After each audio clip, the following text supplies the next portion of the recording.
On en vient à ces bilans très différents qui interrogent. Selon Madrid, au moins 72 migrants ont perdu la vie en essayant de gagner de force l'enclave espagnole de Ceuta depuis le Maroc.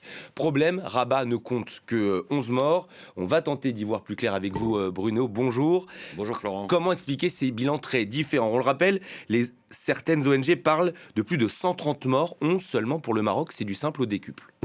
Oui, donc effectivement, ces différents chiffres interrogent et montrent surtout que cette arrivée massive de 50 000, 60 000, essentiellement jeunes hommes, donc marocains et venant d'Afrique subsaharienne, qui ont effectivement franchi une sorte de frontière. Ça, c'est une autre question d'ailleurs, qui visiblement avait été laissée très ouverte vers l'enclave espagnole de Ceuta. On est effectivement entre 11, 72 morts pour l'Espagne et plus de 100 personnes, vous l'avez dit, pour les ONG. Donc il va falloir attendre d'y voir un peu plus clair, au-delà de ces différences de chiffres qui traduisent aussi sans doute en partie des postures plus politiques.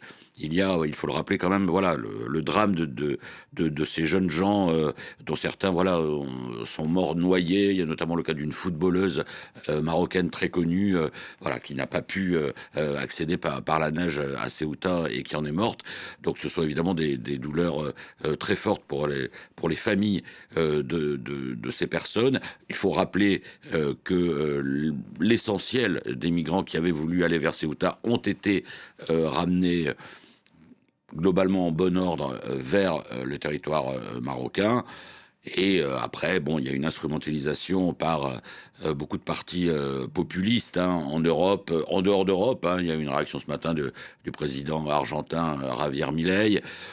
On pense évidemment aussi à l'Italie, au Danemark, qui ont demandé et obtenu une réunion d'urgence demain des ministres de l'Intérieur de l'Union européenne. On rappelle au passage que Ceuta, qui est donc une enclave espagnole en territoire marocain, ne fait pas partie de l'espace Schengen. Donc tous les discours pour interdire l'Espagne ou exclure l'Espagne de l'espace Schengen, en fait, ne tiennent pas vraiment la route. Et il convient aussi d'évoquer avec vous ces polémiques au Maroc où plusieurs ONG ont critiqué la gestion des autorités de cette crise.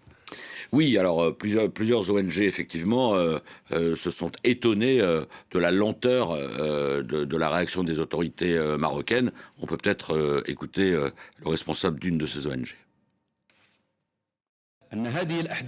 Ces événements ne sont pas le fruit de facteurs conjoncturels. Ils résultent plutôt de l'interaction de plusieurs facteurs, au premier rang desquels figure l'exploitation malveillante de l'espace numérique, la diffusion d'informations trompeuses, le rôle des réseaux de traite d'êtres humains et les interprétations erronées de décisions juridiques pour faire croire à la possibilité d'accéder facilement à l'espace européen sans conséquences judiciaires.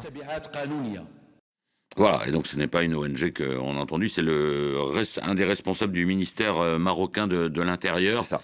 Qui donne un peu la version des faits côté marocain, c'est-à-dire des fake news, comme dirait Donald Trump. Alors effectivement, ça a joué. Il y a eu une décision de la Cour suprême espagnole récemment, selon laquelle le renvoi immédiat d'un migrant ne s'appliquerait pas aux personnes arrivées par voie maritime. Donc cette information a été gonflée, déformée. Il y a eu cet afflux. Il y a, je le disais aussi, une question sur l'attitude quand même, au-delà de l'explication officielle des autorités marocaines, parce que d'habitude, Ceuta, il faut quand même, il y a des grillages, il y a des forces de police, etc. Visiblement, là, c'était un peu frontière ouverte. Donc, est-ce que c'est pour le Maroc un moyen de faire pression sur l'Espagne? C'était la fête nationale du trône ces derniers jours. Est-ce que le Maroc, par ce biais-là, rappelle à l'Espagne qu'il revendique la souveraineté sur Ceuta et l'autre enclave, celle de Melilla? C'est possible. En tout cas, il faudra là aussi attendre d'en savoir un peu plus, parce qu'il est quand même très étonnant que 60 000 personnes puissent comme ça aller à Ceuta aussi rapidement. Merci pour votre décryptage, Bruno.